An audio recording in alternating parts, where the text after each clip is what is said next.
Vamos começar aqui já trazendo informações sobre o encontro de Mauro Vieira com o presidente Lula hoje, depois de retornar dos Estados Unidos. Eu quero chamar o nosso Igor Damasceno, que vai trazer os detalhes do que deve ser discutido e principalmente como deve encaminhar as negociações depois dessa primeira reunião, dessa abertura de caminhos que o chanceler Mauro Vieira fez com Marco Rubio. Muito bem-vindo novamente aqui no nosso 3 em 1, Igor Damasceno, conta tudo, bem-vindo. Boa tarde. Muito obrigado, meu amigo. Boa tarde a você, também a todos que nos acompanham, Evandro. Olha só, o próximo passo agora é discutir a possibilidade de uma reunião entre o presidente Lula e também o presidente dos Estados Unidos, Donald Trump. Uma reunião presencial agora. O que acontece é que o ministro das Relações Exteriores, Mauro Vieira, chegou aqui no Palácio da Alvorada, onde eu falo ao vivo, há cerca de 10 minutos. Ele está acompanhado do assessor para assuntos internacionais da presidência, Celso Amorim. Os dois devem orientar o presidente Lula sobre os próximos passos, o que deve ser dito, o que está sobre a mesa de negociações logo depois dessa conversa entre Mauro Vieira e o secretário de Estado norte-americano, Marco Rubio. Esse encontro aconteceu ontem na Casa Branca, a sede do Poder Executivo norte-americano. A reunião durou cerca de 1 hora, mas por 20 minutos ali, Rubio e Mauro Vieira ficaram sozinhos, os dois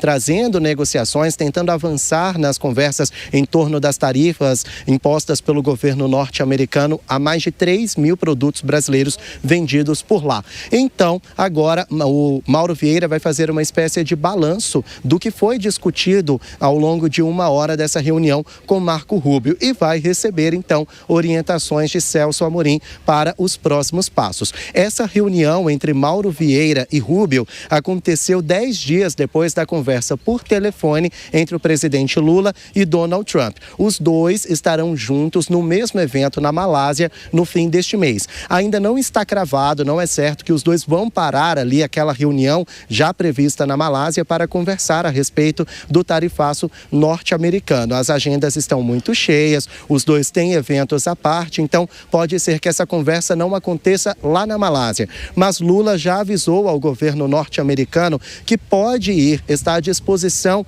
da Casa Branca para ir até Washington conversar presencialmente com Donald Trump.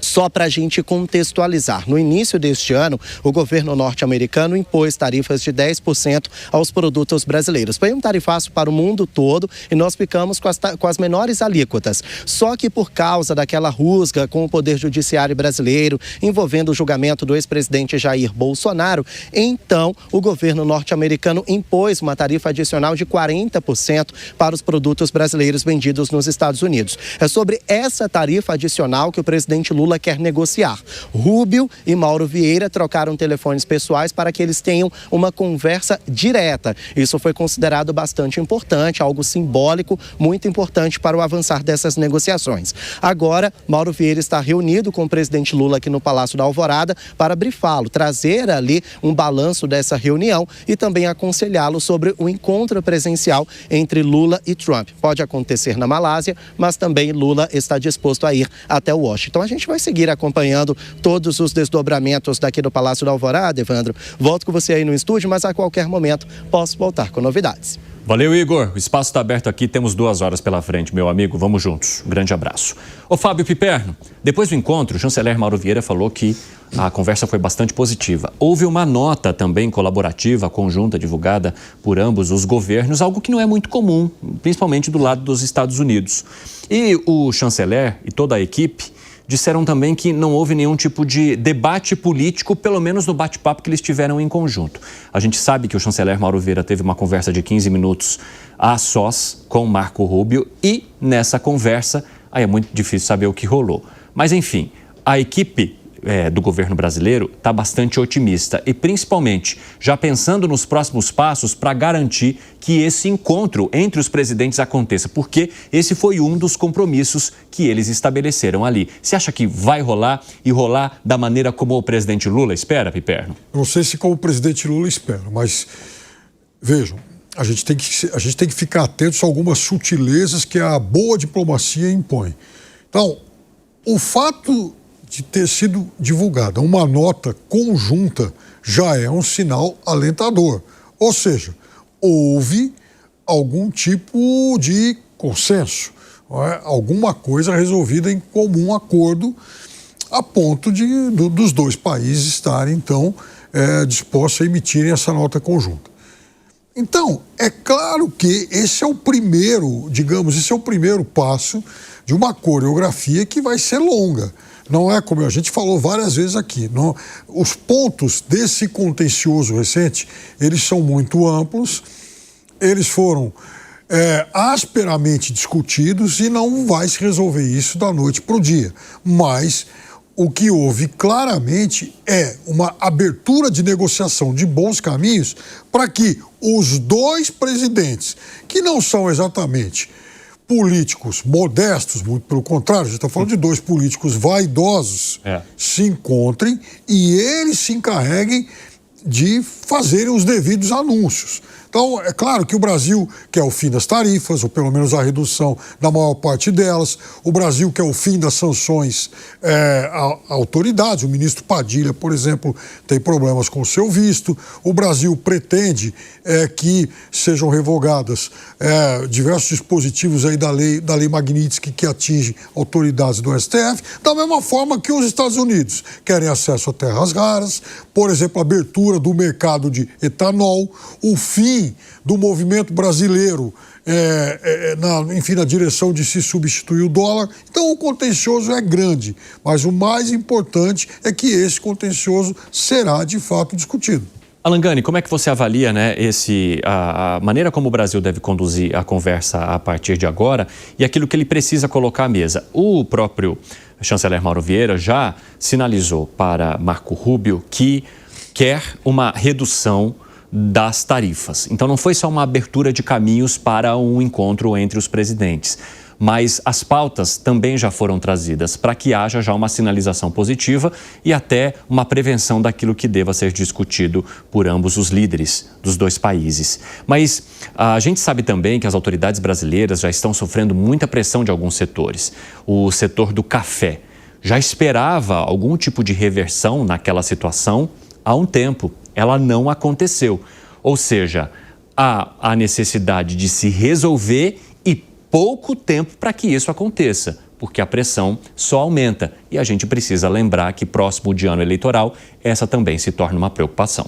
Exatamente, Evandro. Então, veja, num primeiro momento tem uma expressão no mercado financeiro que é no news, good news, né? Ou seja, o fato de não ter entrado a pauta política foi uma boa notícia. O fato de não ter saído nada muito espetacular desse primeiro encontro foi uma boa notícia. Agora, relacionado à pauta econômica, de fato, a gente tem aqui uma corrida contra o tempo e eu vou pegar aqui uma carona no comentário do Piperno. O Piperno levantou aqui acertadamente vários caminhos, né? Vários itens colocados na mesa de negociação que possam ser colocados. Muito bem, a questão do poder judiciário, tanto para os Estados Unidos quanto para o Brasil comprar essa briga, não é interessante para o governo brasileiro. Olha, alivia lá para o ministro tal, porque é inócuo. Da mesma maneira, os Estados Unidos pedirem esse tipo de concessão também não tem muito efeito, porque isso depende da justiça. Então, onde é que se dá o ponto de intersecção? Ou seja, onde é que um pode avançar e o outro pode ceder numa relação ganha-ganha? Abertura da economia brasileira para os Estados Unidos. Apesar dos Estados Unidos, Evandro, serem superavitários com o Brasil, a economia nossa é muito fechada, tem muito protecionismo relacionado ao etanol. O que o Brasil pode também oferecer nessa redução de tarifa? Ora, pode também dar uma sinalização concreta em relação à não utilização de outra moeda sem ser o dólar. Pode oferecer terras raras, bom para a gente e bom para os Estados Unidos. Os Estados Unidos vão depender menos da China e a gente passa a ter produção e refino de terras raras. Então, o caminho é por aí. Se o caminho for nessa linha, é bom para ambos. Ô Bruno Musa, como é que o mercado reagiu hoje a essa conversa e ao resultado dela? Ou ao fato de não se ter resultado nenhum? Como o Gani diz, no news, good news. Bom, vamos lá. Boa tarde novamente. O mercado hoje ele abriu em queda e agora ele está subindo. Eu estou vendo aqui em tempo real, ele está subindo 0,8%, o dólar está caindo 5,42%. E o mais importante que é o que o Pablo sempre fala no final do dia, né? Ali os juros, quando você analisa os juros de curto prazo, o mercado está precificando ainda já uma eventual queda, até talvez no começo do ano, mas os juros longos continuam subindo e isso é preocupante. Isso está acontecendo também no geral, em linhas gerais, no mundo como um todo. Mas trazendo um pouco isso aqui para o Brasil, se vocês lembrarem ontem no final do dia, isso não pressupõe nenhum tipo de, digamos, de analisar o futuro. Eu imaginei e comentei no final do programa, no meu último comentário, falando que o mercado provavelmente não sentiria muita coisa. Porque, basicamente, a gente já tem precificado mais ou menos tudo isso. Claro, se o Mauro Vieira não fosse recebido, Porta bateu na cara dele, enfim, depois de esperar chegar lá e não ter com quem falar, claramente poderia ter um sinal negativo. Mas eu acho que, e o mercado mostra isso, o mercado dia a dia já está mostrando que essa parte política está meio que sendo, digamos, superada. Ou melhor, essa parte comercial está sendo superada. A parte política é o que virá. Se vierem mais sanções individuais, também acredito que o mercado não sinta mais absolutamente nada. Agora, se começarem a aumentar as tarifas, como aconteceu com a China novamente, e se não me engano, já foram 8 ou 9 vezes que o Trump vem aumentando e diminuindo as tarifas com a China. Se o Brasil entra nesse rol das coisas, aí realmente a coisa pode complicar. Tem um tema que a gente debate muito aqui dentro do mercado, que é por que, especialmente com os clientes, porque o mercado está sendo relativamente complacente com tudo que está acontecendo no mundo, com todos esses problemas, altíssima dívida, a Europa já praticamente estagnada, né? O Japão também. Enfim, como é que o mercado está sendo complacente com tudo isso? Basicamente, tem dinheiro em abundância emitido pelos bancos centrais e todo incentivo perverso dentro da política para emitir mais dívida. O dinheiro está circulando, as pessoas continuam se endividando e isso dá fôlego para o mercado como um todo. Mas vale uma atenção muito grande com relação a isso. Agora, no primeiro momento, é o que eu falei, eu acredito que o mercado vai sentir mais forte se nós estivermos realmente no meio dessa guerra comercial novamente. Nós estamos muito mais próxima da máxima histórica do que lá de baixo. E isso em reais, porque ao olhar em dólar a gente continua ainda lá atrás depreciado. Então, mais ou menos essa análise inicial, Evandro. Ô, Fábio Piperno, o Bruno Musa trouxe bastante esse movimento que o mercado tem e a gente, no fim da tarde, também deve ver como é que a Bolsa vai fechar com o nosso amigo Torinho, que vai participar aqui. Mas eu quero também tocar num ponto contigo, que é essa pressão que os setores brasileiros já têm feito sobre o governo para se ter uma solução. Porque a gente precisa lembrar que faz meses que as negociações nos bastidores começaram. Havia, e até o próprio vice-presidente Geraldo Alckmin falou que conseguiu melhorar as taxas em alguns setores. Mas tem alguns deles que são muito relevantes para o país, como o do café, que já estão começando a entrar em desespero diante da falta de uma solução. Como é que o governo tem de conduzir as duas situações? A gente sabe que ele já ofereceu, até por meio de estados, os governadores também, linhas de crédito que facilitem a situação para esses produtores e empresários que estão passando algum tipo de perrengue por causa do tarifaço dos Estados Unidos. Mas, além disso, como conduzir a questão política com esse público? Bom, eu acho que em relação ao que o governo pode fazer nessa negociação com os Estados Unidos, é de fato eleger alguns produtos mais estratégicos e tentar com eles furar a fila. Ou seja, em vez de tentar o combo todo, foca naquilo que está mais, digamos, mais grave e soluciona. Porque tudo é meio difícil de conseguir, né? Claro, claro, porque, vejam, a gente está falando de dois negociadores muito experientes, nenhum deles é neófito. Então é claro que os dois lados sabem que o estrago feito foi grande e não adianta você chegar e oferecer tudo de uma vez para o outro. Falar, tá bom, vou resolver, eu vou aceitar todas as suas demandas e beleza, a gente zera a relação daqui para frente. Não vai ser assim. Para mim, a solução desse contencioso vem a conta-gotas. Então, vamos tentar buscar, por exemplo, a gota maior. Café. Café é um negócio muito estratégico para os dois. É aí que está o negócio, porque as pessoas confundem uma coisa. Os Estados Unidos têm uma economia infinitamente maior que a nossa, né? Os volumes são muito maiores e tal. Né?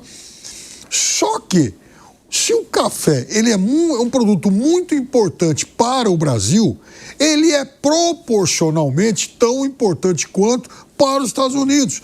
Por quê? Porque o café que sai in natura daqui, que rende muito dinheiro para os nossos produtores locais, ele é transformado, ele é industrializado e rende muito mais dinheiro ainda, várias vezes mais, para os comerciantes americanos.